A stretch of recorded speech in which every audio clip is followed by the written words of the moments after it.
نكون عاملين دايت وما نجربش الاكله دي. اكله سهله وبسيطه وسريعه، وبصوا تحفه، تحفه التحف كده. بصوا بسم الله ما شاء الله. انا عايزه بس ايه، اخد قطعه كده زي ما انتم شايفين، شايفين الجمال. واو واو واو، بصوا حاجه كده بقى، جبن كده، ميكس جبن كده مع البيض، تحفه. يلا من غير كلام كتير نشوف الطريقه والمقادير. سهله وبسيطه، تمشي فطار، تمشي عشاء، تمشي غدا، تمشي زي ما تمشي. يلا نسمي الله ونصلي على الرسول ونبدأ وصفتنا على طول. معايا بيضتين، طبعا الكمية اختياري بقى حسب ما انت ايه تعملي، على حسب عدد الأسر اللي هياكلوا يعني. عندي برد جامد قوي يا جماعة، ربنا يشفيني يا رب، مش كل مريض. ماشي، معايا جبنة بقى، انتوا عندكم دي جبنة عبورلاند على قشطة، دي جبنة عبورلاند على قشطة، حتة قشطة بلدي. عندك جبنة عبورلاند، عندك جبنة، عندك جبنة قريش، أي نوع جبنة بتحبيه. طبعا انا مش هحط هنا ملح عشان طبعا الجبنه ايه، ملح.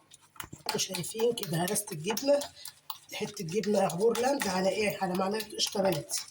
عندك جبنه عبور، عندك جبنه قريش، اللي عندك جبنه كريمي اللي موجود عندكم، يا رب الخير كله حبايبي.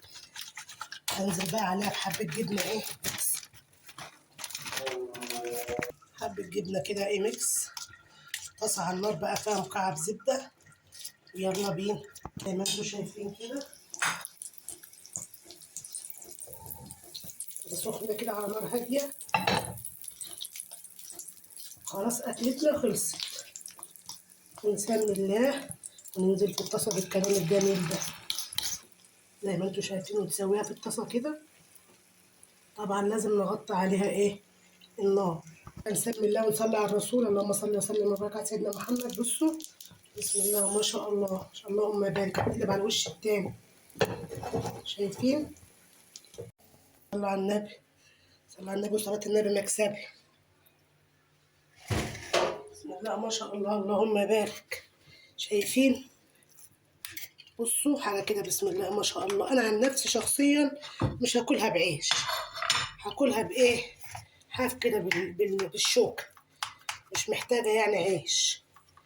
بصي بقى الجمال، حتة جبنة كانت غضبانين عليها العيال في التلاجة ارميها، لا مرميهاش. اهو عملنا منها وصفة في منتهى الجمال. هما مش هيبطلوا يطلبوا لك هاتلنا منها على طول يا ماما.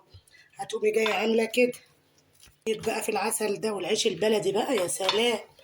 ايه رأيكم؟ متنسوناش في اللايك والاشتراك في القناة. اشوفكم بخير يا حبايبي ان شاء الله.